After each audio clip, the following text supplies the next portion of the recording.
اچھا سر، ایک تاثر ہے کہ آپ نے مذہب کو مذاق بنا دیا ہے، لطیفوں والا دین بنا دیا ہے. آپ اکثر غیر متعارف گفتگو کرتے ہیں اور یہ سب کچھ کرتے ہیں نام کے لیے، پیسوں کے لیے اور اپنی مشہوری کے لیے، مطلب ذاتی تشہیر کے لیے. اور ایک مولانا صاحب کو میں سن رہا تھا تو وہ کہہ رہے تھے شغلی مولوی، تو آپ کو شغلی مولوی کہا جاتا ہے. صحیح. کیوں؟ یہ باتیں زیادہ تر وہ لوگ کرتے ہیں جو شارٹ کلپس دیکھ رہے ہوتے ہیں، جو 1.5 2 گھنٹوں کے بیانات میں سے 1 منٹ کا آدھا منٹ کا کلپ نکال کے وائرل کرتے ہیں. میرے جو جمعے کے اور اتوار کے بیان ہوتے ہیں 1.5 سے 2 گھنٹے کے بیان ہوتے ہیں وہ. تو یہ ہو نہیں سکتا کہ 1.5 گھنٹہ لطیفے ہی سناؤں میں جی، اور مذہبی طبقہ پھر اس کو سن رہا ہو. لطیفوں کے لیے بہت سارے کامیڈین پڑے ہوئے ہیں. ہاں، جب آپ کسی کی بات سے 1 منٹ کا یا آدھا منٹ کا صرف لطیفے والا کلپ نکال کے لائیں گے تو پھر ظاہر ہے یہی امیج جائے گا کہ یہ صرف لطیفے ہی سناتے ہیں. تو ایسا نہیں ہے کہ 1.5 گھنٹے کے بیانات اگر لوگ سن. اور دوسرا یہ کہ ہمارے چینل پہ جو ہے ہم نے اسٹرائکیں نہیں دیتے، سب کو اجازت دی ہوئی ہے، تو ہر آدمی اپنی مرضی کی چیز نکال رہا ہے. تو اس سے یہ امیج جاتا ہے کہ شاید یہ لطیفے ہی میں سنا رہا ہوں، اس کے علاوہ کچھ نہیں سنا رہا.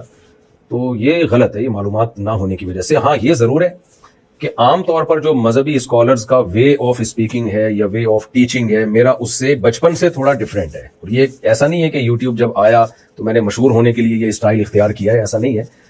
میں ٹیچر ہوں 1999 سے، جامعہ رشید میں پڑھا رہا ہوں. اس وقت تو ہم سوچ بھی نہیں سکتے تھے کبھی یوٹیوب کی دنیا ہوگی. تو میرے اس وقت کے اسٹوڈنٹس ہیں، آپ ان سے پوچھیں کہ مفتی طارق مسعود جب سبق میں آتے تھے، کلاس میں آتے تھے پڑھانے کے لیے، تو کیا اسٹائل ہوتا تھا؟ سو ہمارا یہ اسٹائل تھا، ہنساتے بھی تھے، گپ شپ بھی لگتی تھی اور طلبہ انجوائے کرتے تھے، لیکن سبق بھی پڑھاتے تھے، اپنا سلیبس بھی کمپلیٹ کرواتا تھا میں. اب تو یہ ایک نیچرل ہے. نہیں، میں مان لیا آپ کا نیچرل ہے، لیکن آپ کا ایک میں سن رہا تھا، آپ کہہ رہے ہیں ایک مولوی سے کسی نے پوچھا کہ کیا لڑکی کے ساتھ سونا جائز ہے؟ بولے کم وقت سوتا کہاں ہے تو؟ کون پاگل ہے جو لڑکی ساتھ سوئے گا؟ پھر آپ ہنسے، ہنس کر کہا سمجھ آئی میری بات؟ تو اب ایک مولانا مفتی لڑکی کے ساتھ سوئے، کم وقت سوتا کہاں ہے؟ نہیں، مولانا مفتی نہیں سو رہا، وہ مولانا مفتی ڈانٹ رہا ہے کہ کوئی شخص مولانا سے پوچھ رہا ہے کہ لڑکی کے ساتھ سونا جائز ہے، تو مولانا کہتے ہیں تم سوتے کہاں ہو؟ یعنی اس زومانی جملے کا آپ کو پتا ہے کہ اس کا کیا ہے؟ کہ مطلب تم جاگتے ہو تو لڑکی کے ساتھ کیا؟ ہاں، تو مطلب یہی ہے نا کہ تم گھنے بن کے سوال گھما رہے ہو. تو اصل میں تم پوچھنا تمہیں یہ چاہیے کہ ہم لڑکی کے ساتھ غلط حرکتیں کرتے ہیں تو یہ جائز ہے یا نہیں. تو گھنے بن کے تم سوال گھما رہے ہو کہ ہم سوتے ہیں. تو کتنا اچھا ہوتا اگر یہ سوال آپ پرچی اٹھاتے ادھر رکھ دیتے. نہیں، اس میں کیا ہے؟ اگر میں نے پرچی اٹھا کے نہیں رکھی اور میں نے یہ ریکارڈ کروا دیا تو آپ کو لگتا ہے اس میں کچھ نہیں؟ میرا خیال کچھ. اچھا، اگلا سنیے. ایک شخص مرنے لگا، بولا بیگم بستر مرگ پر ہوں، میرے دل میں ایک سوال ہے، ایک خلش ہے. 10 بچے ایک جیسے ہیں، یہ 11واں مختلف ہے، یہ کس کا ہے؟ بیوی بولی سچ بتاؤں؟ شور بولا ہاں بتاؤ. بیوی نے کہا صرف ایک ہی تیرا ہے، باقی جو 10 ہیں یہ جو سیم ہے یہ تیرے نہیں ہیں، یہ کسی اور پھر آپ ہنستے ہیں. پھر نہیں، میں آپ سنا دیجیے گا. اور پھر آپ کہتے ہیں یہ کسی اور پھر آپ ہنستے ہیں اور کہتے ہیں یہ کہیں اور سے ڈاؤن لوڈ کیے ہیں. صحیح. اب آپ لطیفہ یہ سنا دیجیے ذرا. نہیں دیکھیں، وہ ایسے نہیں ہے. اور پہلے سیاق و سباق کیا ہے. جب دیکھیں ایسے کوئی لطیفہ اٹھا کے، جب آپ ایسا تو نہیں ہے کہ میں آیا کیمرہ رکھا اور میں لطیفہ سنا کے نکل گیا. پیچھے بیان کیا چل رہا ہے، سوسائٹی میں کیا ہو رہا ہے، اس کو ایکسپلین کرنے کے لیے انسان لطیفے سناتا ہے. تو لطیفہ جو میں نے سنایا تھا وہ اس طرح سنایا تھا کہ ایک آدمی کے 10 بچے تھے، تو 11واں ذرا ڈفرینٹ پیدا ہوا. تو اس نے اپنی بیوی سے پوچھا موت کے وقت یہ کس کا ہے، مجھے شک ہو رہا ہے. تو اس نے کہا صرف یہی تیرا ہے. بس اتنا لطیفہ ہے. یعنی آپ نے کہا ڈاؤن، میں آپ کلپ آپ کو سنا یہ کہیں اور سے ڈاؤن لوڈ ہوا. اچھا چلے، تو اس میں یہ کہیں اور سے ڈاؤن لوڈ ہونا یعنی نہیں. تو آپ کیا کہنا، میں کیا یہ بتاؤں کہ یہ اس طرح ملے آپس میں اور وہ اس کا تمہارا کہیں میرا کہیں سے لنک تھا، وہ لڑکا آیا رات کو بیٹھا اور میرے ساتھ یہ حرکتیں کی؟ تو یہ تو شارٹ میں تو ایسے ہی بات ہوتی ہے. آپ کو چاہیے یہ ڈیٹیل بتانی؟ نہیں بتائی نا ڈیٹیل، اسی وجہ سے. اچھا، آپ کو پتا تھی؟ یہ لطیفہ ہے، فرضی ہے، یہ حقیقت سے اس کا تعلق نہیں ہے. آگے سنیے. آپ نے ایک اور بڑا بونس کا اعلان کیا ہے، اور سب سے بڑا بونس ہے آج کل پاکستان میں بڑا ہٹ ہے کہ 3 طلاق یافتہ سے شادیاں کرو یا 3 بیوہ سے شادیاں کرو، 4تھی میں کرا دوں گا. اور اس بڑی اچھی بات ہے، کمال ہے آپ. لیکن اس کے بعد مجھے اعتراض شروع ہوتا ہے، یہ بھی اعتراض ہے خیر، لیکن اس کے بعد اعتراض ہے کہ 16 سال کی لڑکی سے، 2 8 سال کی لڑکی سے، ورنہ 4 سال کی 4 لڑکیوں سے. اب مجھے بتائیں، آپ نے لڑکی کو جنس سمجھ لیا ہے. میں بیٹی کا باپ ہوں، آپ بھی ہیں. وہ آپ میں اس دن دیکھ رہا تھا، وہ آپ کہہ رہے تھے یہ چٹاکی ہے، وہ بھی میرے خیال سے آپ کی بیٹی تھی، اللہ اس کے نصیب اچھے کرے. لیکن اب آپ نے لڑکی کیا سمجھ لیا ہے کہ کلو چینی لے دوں گا، ورنہ ½ کلو لے دوں گا، ورنہ پاؤ لے دوں گا. یہ مزاح تھا. اور اس کا پورا واقعہ یہ ہے، میں نے لوگوں کو جو بیان، یہ مزاح تھا. اور آپ کیا سمجھتے ہیں کہ 4-4 سال کی لڑکیوں سے میں شادی کراؤں گا لوگوں کی؟ آپ کیا سمجھتے ہیں؟ یہ مزاح تھا آپ کا، ایک مفتی نہیں، کا آپ کا کیا مزاح خیال ہے؟ تھا، آپ کا کیا؟ ایک مفتی کا مزاح مفتی تھا. کو مزاح کرنے پر گورنمنٹ نے پابندی لگائی ہے یا لڑکی، آپ لڑکی کو کیا کہہ رہے ہیں؟ 8 سال کی 2 کرا دوں بھائی گا. میں آپ کو پورا پہلے واقعہ سناتا ہوں نا. یہ طنز تھا سامنے والے پہ جس کو 16 سال کی لڑکی چاہیے تھی، یہ اس کا مذاق اڑایا گیا. یہ واقعہ میں نے ایسے سنا ہے کہ ایک صاحب آئے اور کہنے لگے کہ مجھے کوئی رشتہ بتاؤ. تو کسی نے بتایا کہ بھائی اتنی ایک 26-27 سال کی لڑکی ہے. تو کہنے لگے مجھے تو 16 سال کی چاہیے.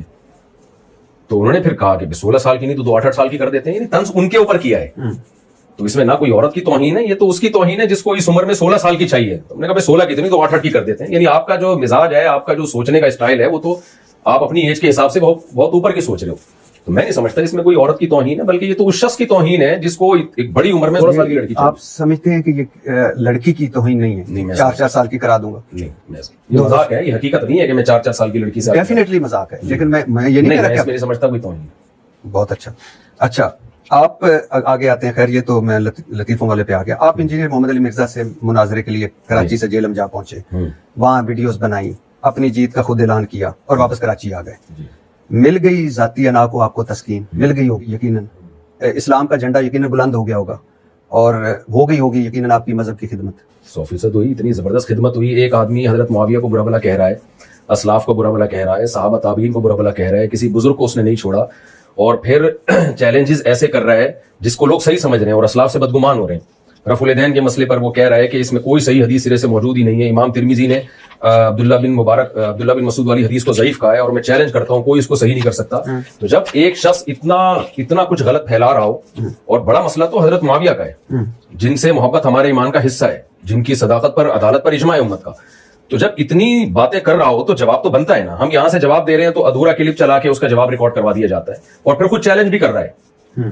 تو ایسے موقع پہ اگر میں نہیں جاؤں گا تو کیا نتیجہ کیا نکلے گا؟ لوگ اسلاف سے علماء سے بدگمان ہوں گے. تو ایسے موقع پہ اس کی دعوت پہ میں گیا ہوں، اس نے بار بار بلایا، وہ کلپ آپ نے دیکھے ہوں گے. اور میں گیا ہوں اور بہت ہی تمیز سے جانے کے بعد، ایسا نہیں کہ میں گھر جا کے کوئی میں نے چھاپا مار دیا اچانک، بلکہ میں نے ٹائم دیا کہ آپ 48 آورز میں پازیٹیو رسپانس ریکارڈ کروا دیں کہ میں بیٹھنے کے لیے تیار ہوں. بیٹھیں گے کب؟ ہم یہ آپس میں مل بیٹھ کے طے کریں گے، اور کن شرائط پہ بات ہوگی یہ بعد میں طے کریں گے. صرف آپ اس کو سیریس لیں کہ میں آ گیا. تو 48 گھنٹے میرا خیال ہے بہت ہوتے ہیں، اس کے بعد بھی کوئی رسپانس نہ کرے.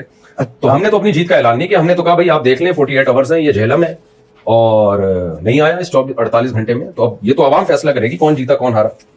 انجینئر صاحب کی اکیڈمی کھلتی ہے اتوار کو، آپ کو پتا تھا جی. یہ اور آپ گئے. میں تو اب لفظ چوری چھپے تو نہیں استعمال کرتا، اور وہاں ان سے بجائے اس کے کہ یہاں سے ٹیلی فون کرتے انجینئر صاحب کو کہ آپ بھی عالم ہیں، میں بھی مفتی ہوں، چلو آپ اسلام کا تبلیغ تو کر رہے ہیں، تو آئے مل کر بیٹھ کر ہم ایک کمرے میں بیٹھ کر طے کر لیتے ہیں، کیونکہ اس طرح اسلام کی خدمت ہوگی اگر ہم کسی ایک متفقہ چیز پہ پہنچیں گے. آپ نے فون یا میسج کرنے کے بجائے چوک پر کھڑے ہوئے اور ایک ویڈیوز بنائی اور پھر اس کو پھینکا، اور پھر اس کے بعد واہ واہ ہوئی، جے کار ہوئی، اور پھر اس کے بعد آپ تشریف لے آئے. تو اب مجھے بتائیے کتنا فرق پڑا اسلام کو اس ساری اگر انجینئر صاحب بھی مجھے کال پہ کہتے ہیں نا کہ آپ جہلم آ جائیں اور ہمارے ساتھ بیٹھیں اور اس دن آ جائیں، اس ٹائم پہ آ جائیں، تو میں بھی کال پہ بات کر لیتا ہوں ان سے، ایس ایم ایس پہ بات کر لیتا. انہوں نے تو ببانگے دھول ایک ویڈیو ریکارڈ کروائی، اور ایک بار نہیں بار بار، کہ ان کے پاس قیامت تک کے لیے ٹائم ہے، جب چاہیں یہ آ جائیں اور میری کرامت ہوگی، یہ کبھی بھی نہیں آئیں گے. تو یہ ساری باتیں اگر وہ مجھ سے پرسنل کر رہے ہوتے تو میں پرسنل کرتا. جب ایک آن دا ریکارڈ ایک میڈیا پہ یوٹیوب چینل پہ ایک بات چل رہی ہے تو باقی ساری باتیں بھی چینل کے تھرو ہی ہوں گی، باقی ساری باتیں بھی یوٹیوب پہ ہوں گی. تو ایک آدمی اگر مجھ پہ الزام لگائے، فون پہ مجھے کہتا ہے آپ برے آدمی ہو، تو میں فون پہ ہی جواب دوں گا. لیکن اگر وہ یوٹیوب پہ کلپ بنا کے ریکارڈ کرا دیتا ہے تو پھر آپ بتائیں اخلاقیات کا تقاضا کیا ہے؟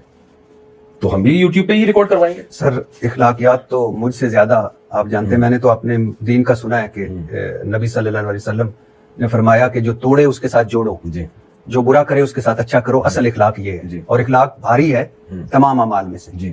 تو اگر حدیث کا تعلق ذاتیات سے، ہاں لیکن میں آپ ٹھیک کہہ رہے ہیں، لیکن اگر انہوں نے نہیں کیا، میں مثال کے طور پہ انہوں نے نہیں کیا تو آپ کر لیتے، فون کر لیتے. نہیں، ہم نے تو پہلے ان سے رابطہ کیا جوڑ کے لیے. نادر علی کے ذریعے میں نے پیغام پہنچوایا کہ میں آپ کے پاس ویسے ہی ملاقات کے لیے حاضر ہونا چاہتا ہوں، یا آپ میرے پاس آ جائیں، میں آپ کو سیکیورٹی دوں گا اور ہم بیٹھ کے سموسے پکوڑے کھائیں گے، چائے پیئیں گے، کوئی بحث بازی نہیں ہوگی. یہ نادر علی اس پر گواہ ہے.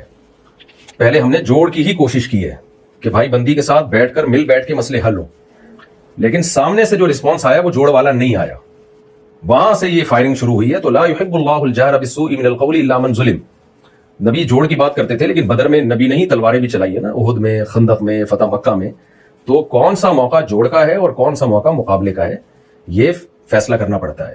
تو ایسا نہیں ہے کہ ہر ایک کو ایک ہی لاٹھی سے ہانکا جائے. ہم نے پہلے پوری کوشش کی انجینئر علی مرزا سے جوڑ کی. اس میں نادر علی گواہ ہے, وہ میرے پاس آیا, میں آپ دونوں کی میٹنگ کروانا چاہتا ہوں. میں نے کہا 100 دفعہ. اس نے کہا لیکن کسی ٹاپک پہ بات نہیں ہوگی, صرف دوستی ہوگی. میں نے کہا میں 100% اس کے لیے تیار ہوں. جب یہ تمام کوششیں محبت سے بیٹھنے کی ناکام ہو گئیں اور ادھر سے ہی فائرنگ ہوتی رہی, وہ میری ذات پہ فائرنگ ہوتی کوئی بات نہیں, وہ فائرنگ کس پر ہو رہی ہے, بڑے بڑے علماء صلحاء اور صحابہ پہ فائرنگ ہو رہی ہے, اور بندہ خاموش نہیں ہو رہا اور پھر چیلنج بھی کر رہا ہے. تو میرا خیال ہے پھر اس کے بعد تو اتنا تو ہوتا ہے. ہم نے کون سا جا کے وہاں کوئی میزائل داغ کے آ گئے ہیں. تو آپ کے بڑے بھی ہیں, مفتی منیب بھی ہوں گے, مفتی منیب الرحمان, مفتی تقی عثمانی صاحب بھی ہوں گے. تو جب اسلام اتنا خطرے میں تھا انجینئر صاحب کے, اب بقول آپ کے, کہ وہ اتنے حملے کر رہے تھے, تو یہ بڑے کیوں نہیں بولے؟ دیکھیں بڑے اپنے آپ کو اس کے لیول کا نہیں سمجھتے. یہ تو انجینئر صاحب نے خود اپنے آپ کو ایک بہت عظیم عالم اسلام کی شخصیت بنا کے پیش کر دیا ہے. مفتی تقی عثمانی صاحب تو بہت ہی ایک بڑے آدمی ہیں. عرب ائمہ حرمین ان کی عزت کرتے ہیں, قدر کرتے ہیں. ان کو دنیا میں بہت, پوری دنیا میں ان کی ٹریولنگ ہے. اور سعودی عرب میں جب علماء کی ایک کمیٹی تھی, درجنوں ملکوں کے علماء تھے اس میں, اس کے رئیس مفتی تقی عثمانی صاحب تھے, جس میں سعودیہ کے مفتیان کرام بھی تھے, حرم کے مفتی بھی تھے, مکہ کے, ان کے بھی رئیس مفتی تقی عثمانی صاحب رہے. تو اتنے بڑے لیول کا آدمی جا کے ایک ایسے شخص کو جو کسی یعنی مدرسے سے فارغ نہیں ہے, جس کو عربی کا عبارت کا ترجمہ تک کرنا نہ آتا ہو, تو وہ تو خود اس نے بنا دیا لیول کہ میں بہت بڑا ہوں. تو مفتی تقی صاحب تھوڑی مانیں گے کہ آپ اس لیول کے ہو.